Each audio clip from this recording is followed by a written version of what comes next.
Welcome to Sports Betting Podcast from pregame.com for November 12th, 2009. I'm your host, RJ Bell. I'm joined by Vegas runner, genuine professional bettor here in Las Vegas, Marco D'Angelo, 30 years in the business. This is segment 6 of 6, Monday Night Football, and oh, what a game. We got the Browns and we got the Ravens, and I'm not too excited. But there might be a good betting opportunity here. There is betting action on it. In fact, my official free pick this week is on this game. Give us the line Trust report. me, by Monday we're all going to love this game. Baltimore, it's going to be the best game on Monday. Yeah, by far. Baltimore opened up as an 11-point road favorite, minus 11 and 40.5. As of today, Baltimore's minus 10.5, and the total's 40. Light money on Cleveland, light money on the under. Nothing all right, so not a lot of wise guy action. No. All right, Marco, as a handicapper, when you looked at this game, what jumped out at you? I wanted to puke. What stood out is that Cleveland might have the worst offense of all time in the NFL. They've scored 6 points or less in 5 of 8 games this year. Think about that a minute. 6 points or less.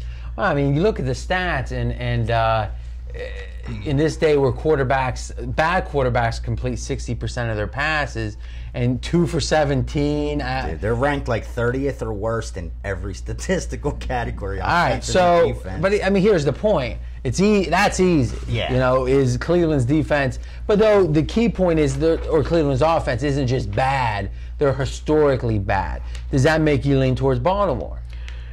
The lines makers, evens the book up with an 11-point, road favorite on Monday Night Football. You just don't see Monday Night home dogs. Road favorite. All right, so let's talk about that divisional. The reason that, and this is handicapping 101 stuff, is the reason divisional matchups you tend towards the dog is these teams play each other every year. They get familiar, and even though there is a talent gap, being familiar keeps the games close. And this is the second time they're meeting this year, so that makes it there's even more of a knowing of or familiarity with both teams.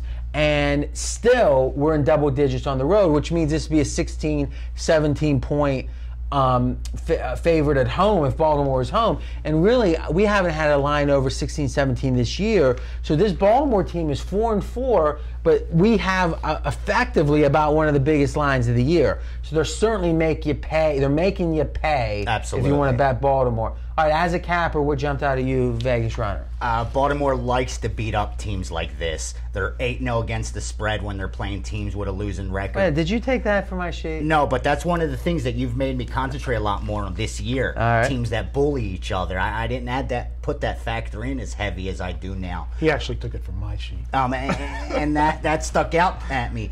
And their ability to beat Cleveland however they want. In the first game when they played this year, they did it through the air. Last year, they had done it through the ground. They destroyed them. But looking ahead, Baltimore plays Colts, Pittsburgh, and Green Bay. So they got bigger games ahead of them, even though this is a divisional game. I agree, but I tell you this Baltimore, and they beat them 34-3, so they can't be that worried about having to play Cleveland. I tell you, this Baltimore team is an ego-driven team. Yeah. It is Ray Lewis defines that team, and they are like chest-thumping players. Yeah. And the fact of the matter is right now they have been beat by the Bengals twice. They're 4-4. I mean, they're really probably, and I mean, let me throw the question out. If I had to bet you straight up, will the Ravens make the playoffs, what would you bet? Right now, given the AFC and the records, no. Yeah, I say right now, no. I don't. So you got a team that's that 4 weeks ago was number 1 in the ESPN Power Rankings, which are now underdogs to even make the playoffs. I don't think this team that is so ego-driven could possibly look past this game. They're looking to beat the frustrations out on their opponent. Yeah, that makes sense. I think this team's a lot different because what I've seen the difference this year is Flacco's trying to do too much. As he's thrown 7 interceptions. Last year, I don't know if he's thrown through that many the whole season. Well, last year they didn't let him control the game. I mean, that's the point. We made this point again and again, especially as Baltimore was playing Pittsburgh so much, and we were really delving into these games last year. is this Baltimore team on 3rd and 11 would run draws. Yeah, exactly. You don't see that in the NFL anymore. This year they're not doing that. And he's a good quarterback, but man, he isn't the next coming like people were trying to make him out to be. Exactly. And this defense has lost a step. And, to me, they're an average defense. Yeah, the stats back you up. Exactly. Whether it'll make a factor or not, two things to consider if you want to try to make a case for Cleveland. They are going back to Brady Quinn. Sometimes whenever, you start the younger quarterback, which they did to start the year. Well, Derek Anderson, 2 touchdowns, 9 interceptions, didn't get it done. Didn't get it done. But removing somebody from the starting lineup and let him see it from the sideline for a couple of weeks. When they bring that guy back, sometimes he has a fresh look. Yeah, but man, this thing about the contract and he can only so many snaps and he had an escalator bonus. I mean, there's some real turmoil. But this team hasn't won at home yet either, Cleveland. I mean, so it's Monday Night Football. Wow. You're 0-3 at home. I mean, if you're ever going to get up for a game. I've been talking, and again, my official picks on this, so maybe, Marco, you want to make your quick one? The last point is Cleveland is coming off a bye, so they've had 2 weeks to put some new wrinkles in that Baltimore may not have seen. Anything can help.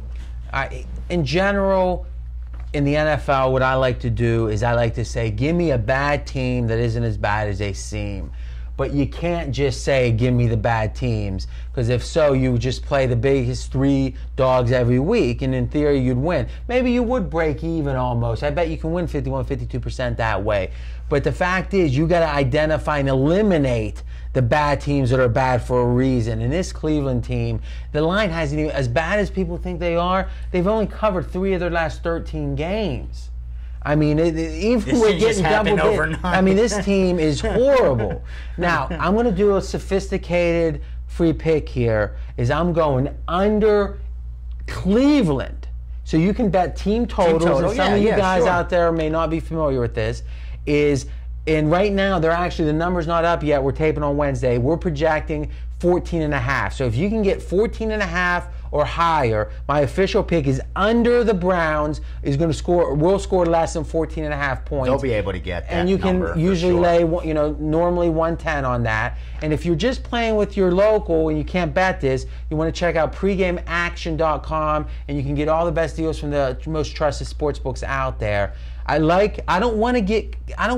think Baltimore might score 30 themselves. I don't know. I don't want to lay Baltimore because you're paying such a premium for how bad the Browns are to go against them. But I know I want to bet against how bad the offense is for the Browns. Any thoughts on my pick, guys?